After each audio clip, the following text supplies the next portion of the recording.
তেৰিকা ভাবিছিলো ঘৰৰ পৰা ধুনীয়াকৈ কাম কৰিব যাম চহৰত, কিন্তু চহৰত যাওঁতে এতিয়া জংঘলৰ মাজত সোমাই গলো। এইখন জংঘলত দেখোন চাৰিওফালে ৰাক্ষসে ৰাক্ষস। ক'ত যে আহি পালো মই।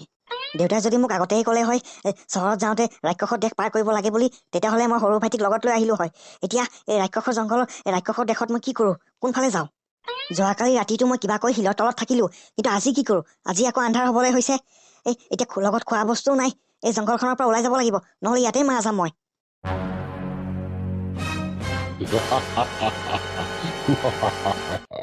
কিমান দূৰ পলাবি তই? তোৰ পিছে পিছেই গৈ থাকিম। আৰে এই ৰাক্ষস দেখোন মোৰ পিছে পিছে আহি আছে। মোৰ ওচৰত নাহিবি, মোৰ ওচৰত নাহিবি। তই আমাক ভয় খুৱালে আমি ভয় নেখাও, আমি তোকহে খাম। তোক আমি আমাৰ ৰজাৰ ওচৰত লৈ যাম। আমাৰ ৰজা হৈছে নাগ ৰাক্ষস। নাগ ৰাক্ষসে তোক দেখাৰ লগে লগে খুচি হৈ যাব। বহুত দিন পিছত মানুহক খাব পাৰিব। আৰে নাগ ৰাক্ষস এইবাৰ আকৌ এইজন কোন হয়? যোৱাকালি দেখোন কিবা নীল ৰাক্ষসৰ কথাহে কৈছিল, আজি আকৌ নাগ ৰাক্ষস। এই জংঘলখনৰ ভিতৰত যে আৰু কিমান ধৰণৰ ৰাক্ষস আছে নেজানো। আপোনালোকে মোক খাব নালাগে, মই বহুত দুখীয়া ল'ৰা। মই কাম বিচাৰি পিনে চহৰত গৈ আছিলো, কিন্তু ৰাস্তা পাহৰি পিনে এইখন জংঘলৰ ভিতৰত সোমাই গলো। আপোনালোকে মোক খাব নালাগে। সেইবোৰ নাটক মোৰ ওচৰত কৰি লাভ নাই। তোক এতিয়া আমি আমাৰ নাগ ৰাক্ষসৰ ওচৰত লৈ যাম। তই মৰিবৰ কাৰণে সাজু হৈ যা। নাই, মই আপোনালোকক ধৰা নিদিওঁ। মই আপোনালোকৰ ওচৰত নাথাকো, মই পলাম ইয়াৰ পৰা। আৰে কিমান দূৰ পলাবি তই? কিমান দূৰ পলাবি? এই গোটেইখন জংঘলত আমাৰ সাম্ৰাজ্য, আমাৰ দম চলে ইয়াতে। আমি তোক যৰ পৰা হলেও বিচাৰি ওলাম। যা, কিমান দূৰ পলাব ইচ্ছা আছে তই যা।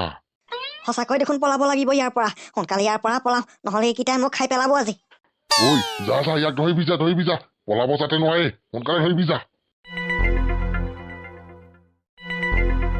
এই ৰবা, ক'ত গৈ আছা তুমি? আৰু ক'ৰ পৰা আহিছা? ইয়াতেতো মানুহ নাহে, এইখন ৰাক্ষসৰ দেশ। এই ৰাক্ষসৰ দেশত তুমি কি কৰিছা? বাবা, মই ৰাস্তা পাহৰি পিনে ইয়াতে আহি পালো। মোক ৰক্ষা কৰা। চাৰিওফালে দেখোন কেৱল ৰাক্ষসেই ৰাক্ষস, আৰু এই ৰাক্ষসৰ দেশত কেৱল মই আপোনাকেই দেখা পালো, এজন মানুহ। আৰু মই মানুহ দেখাই পোৱা নাই। আপুনি ইয়াতে অকলে কি কৰিছে? ভাইটি কি কবা, আজি কেইবছৰমান আগতে এইখন আমাৰ গাঁও আছিল। এই ধুনীয়া গাঁওখনত নাগ ৰাক্ষসে আহি পিনে আক্ৰমণ কৰিলে। আক্ৰমণ কৰি পিনে সকলোকে নাগ ৰাক্ষসৰ চাকৰ বনালে। এতিয়া আমি সকলো নাগ ৰাক্ষসৰ চাকৰ। মই পহৰাদাৰ, মই ইয়াতে পহৰা দিওঁ। তুমি ইয়াৰ পৰা গুচি যোৱা, নহলে নাগ ৰাক্ষসে তোমাকো বন্দী বনাব, তোমাকো চাকৰ বনাব। তুমি ইয়াৰ পৰা সোনকালেই গুচি যোৱা। বাবা, মই এতিয়া ক'ত যাম? চাৰিওফালে কেৱল জংঘলে জংঘল। মই এইখন জংঘলৰ পৰা বাহিৰত যাবৰ কাৰণে বহুত চেষ্টা কৰিছো, কিন্তু যিফালে যাওঁ সিফালেই জংঘল। মইতো জানি বুজি এইখন জংঘলৰ ভিতৰত সোমোৱা নাই, ভুলতে আহি পালো। গতিকে মই এইখন জংঘলৰ পৰা বাহিৰত যাব বহুত চেষ্টা কৰি আছো। আজি ৰাতিটো থাকিবৰ কাৰণে মোক জেগা এডোখৰ দিয়ক, কাইলৈ মই গুচি যাম ইয়াৰ পৰা। কিন্তু তুমি ইয়াতে কেনেকৈ থাকিবা? কাৰণ নাগ ৰাক্ষসে মানুহৰ গন্ধ পাই মানুহক আক্ৰমণ কৰে। এতিয়া তোমাৰো গন্ধ পাব। তুমি যদি ইয়াতে থাকা, তোমাৰ গন্ধ পাব নাগ ৰাক্ষসে। গতিকে তুমি ইয়াতে থাকিব নালাগে, তুমি ইয়াৰ পৰা গুচি যোৱা। যি হলেও হ'ব আৰু বাবা, মই ইয়াতে থাকিম আজি। মই আপোনাৰ ওচৰে পাজৰে থাকিম। মই ভিতৰৰ ফালে যাওঁ দিয়ক। এই পহৰাদাৰ, মানুহজন ভিতৰৰ ফালে গল যে, তই ইয়াতে বাধা দিব নোৱাৰিলি নেকি? ভিতৰত কেনেকৈ গল?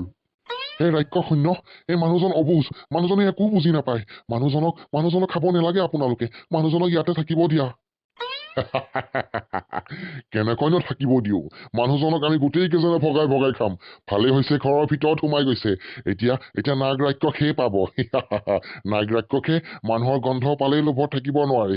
এতিয়া দেখা যাব মজাটো। হে ৰাক্ষস শূন্য, আপোনালোকেতো আমাৰ গাঁওখন ধ্বংস কৰিলে। আমাৰ গাঁৱত যিমানবোৰ মানুহ আছে সকলোকে খালে। যিকেইজন আছিল সেইকেইজনক আপোনালোকে বন্দী বনালে। এতিয়া আমাক মুক্তি দিয়ক। আমাকতো খালেই। এতিয়া ওচৰে পাজৰে গাঁৱৰ মানুহকো খাই আছে যে আপোনালোকে।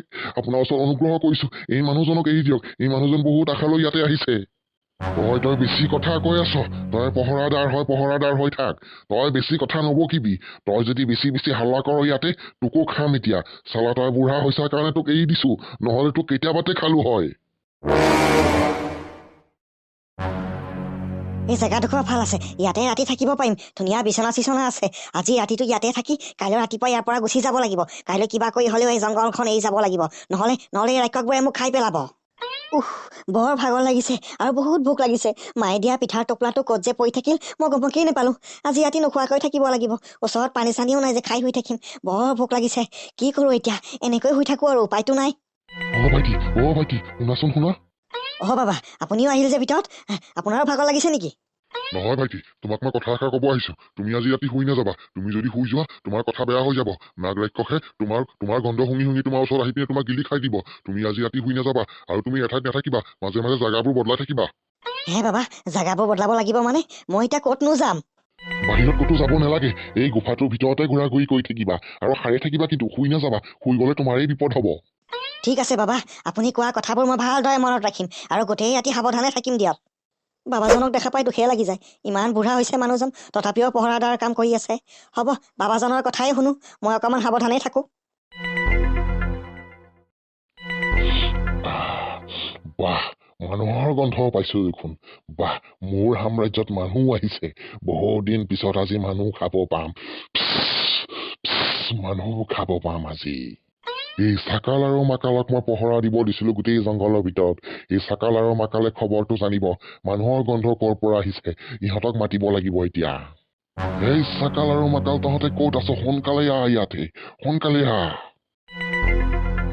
মহাৰাজ কওক আপুনি মাতিছে মাতিছো মই বহুত সময়ৰ পৰা মানুহৰ গন্ধ পাই আছো চাৰিওফালে আমাৰ সাম্ৰাজ্যত মানুহ সোমাইছে নেকি ক'ৰ পৰা সোমাইছে তোমালোকে দেখিছা নেকি হয় মহাৰাজ আমাৰ সাম্ৰাজ্যত মানুহ সোমাইছে দৰ্জাত থকা প্ৰহৰীয়ে মানুহজনক আপোনাৰ ৰাজমহলৰ ভিতৰত পঠাই দিছে এতিয়া আপুনি মানুহজনক আৰামছে খাব পাৰিব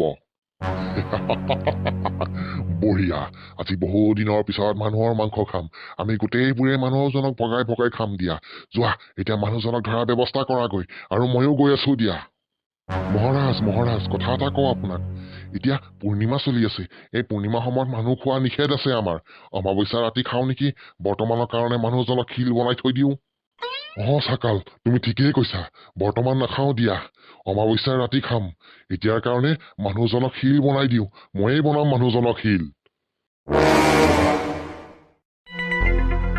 এই বুঢ়া বাবাজনতো কৈছিল মাজে মাজে জেগাটো বদলি কৰিবৰ কাৰণে এতিয়া মাজে মাজে মই জেগাডোখৰ বদলি কৰি আছো কিন্তু গোটেই ৰাতি কি এনেকৈ ঘূৰা ঘূৰিয়ে কৰি থাকিম নেকি জীৱনটোত একেবাৰে শান্তি নোহোৱা হৈ গৈছে ঘৰতে ইমান কষ্ট পাই সৰুৰ পৰা ডাঙৰ হ'লো এতিয়া কাম বিচাৰি যাওঁতেও কষ্ট নেজানো জীৱনটোত আৰু জীয়াই থাকিব পাৰিম নে নোৱাৰো আৰু এই ভয়ংকৰ জংঘলখনৰ পৰা ওলাই যাব পাৰো নে নোৱাৰো নেজানো ভগৱানে বা কি কৰিব বিচাৰিছে সঁচাকৈয়ে মানুহ দেখোন এইটো ক'ত পলাবি তই আজি বহুত ভাল কাম কৰিছ তই আমাৰ সাম্ৰাজ্যত আহিছ তোক এতিয়া আমি খাব পাৰিম বাপৰে বাপ এইটো আকৌ কি আধা সাপ আধা ৰাক্ষস এইটোৱে চাগে নাগ ৰাক্ষস এতিয়াহে বুজিলো অৰে বাপৰে বাপ বহুত সময়ৰ পৰা তোক বিচাৰি আছো তোৰ গাৰ গোন্ধ লৈ মই ইয়াতে আহিছো এতিয়া তোক মই শিল বনাই দিম শিল বনাই দিম তোক এতিয়া অহা অমাৱস্যাৰ ৰাতি তোক আমি সকলোৱে মিলি খাম এতিয়া তই শিল হৈ থাক কেইদিনমান অমাৱস্যাৰ ৰাতি তোক আমি খাই পেলাম আৰু বন্ধুসকল আজি ভিডিঅ'টো যদি চাই ভাল লাগিছে ভিডিঅ'টো লাইক কৰিব কমেণ্ট কৰিব আৰু চেনেলটো ছাবস্ক্ৰাইব কৰি দিব আৰু বাকী আপোনালোকক আকৌ অহাকালি লগ পাম